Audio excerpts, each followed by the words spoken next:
Hello, Alex, and welcome to GRA 310, 4 weeks later, in cyberspace. This will be some video feedback for week three's assignments that you've turned in. Know that I'll accept them past this date with some small penalty, but it's good to see you catching up.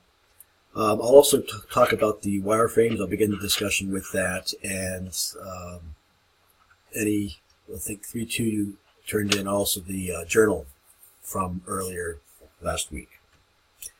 Alex, these are fine. And I had said that it would be okay to use paper and pencil to generate sketches.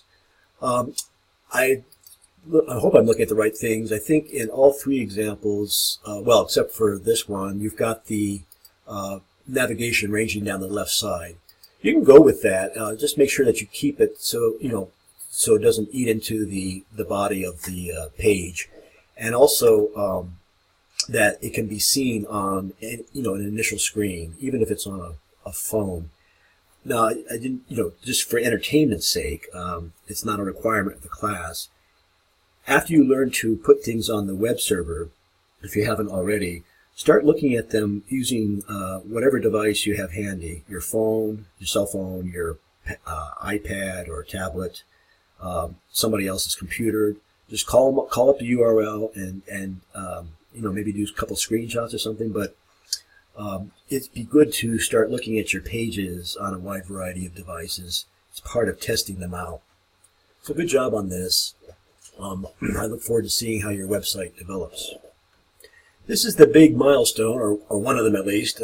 Don't mean to put the pressure on you. And really the rubric asks two things.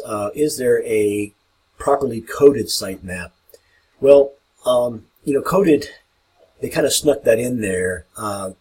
You have a visual sitemap, or really a file management program, a file management diagram.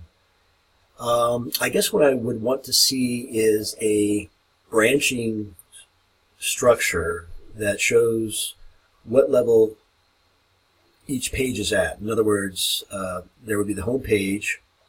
Then that would link to maybe 4 or 5 links, things like menu, contact, maybe reservations. And so 2 levels site, a branching diagram. I get that. Here are your links. And then the other thing I'm missing is a coded version of this list. So about HTML, menu HTML, they need full addresses broken out into, say, into coded text, not a diagram. Hope that makes sense. This list of links here will become the basis for your navigation scheme this week.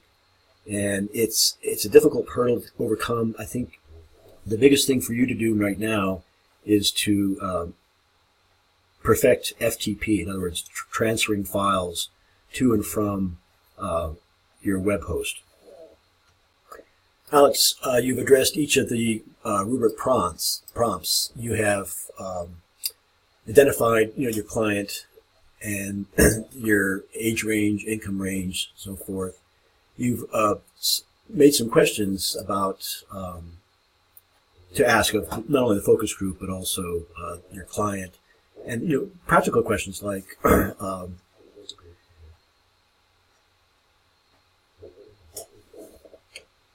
Who uses the website more often? This will really determine the way your site looks too. The journal entry and the wireframes are related, and I say that because if your restaurant's target market is families, for example, you probably will want to focus on the menu. You'll want to generate some visual excitement. Whereas if your restaurant is Tony, elegant, upscale, then perhaps fewer images, larger images, interior images, that kind of thing. So this will determine how what kinds of images you select, and then your wireframes will suggest the manner in which you place them or scale them. SurveyMonkey, yeah, that's a pretty popular way of taking making a survey. I hadn't heard about HeatMap. You mentioned it here. And so I will do a little bit of research. So thank you for that link. You've been proficient at developing questions for both client and focus group.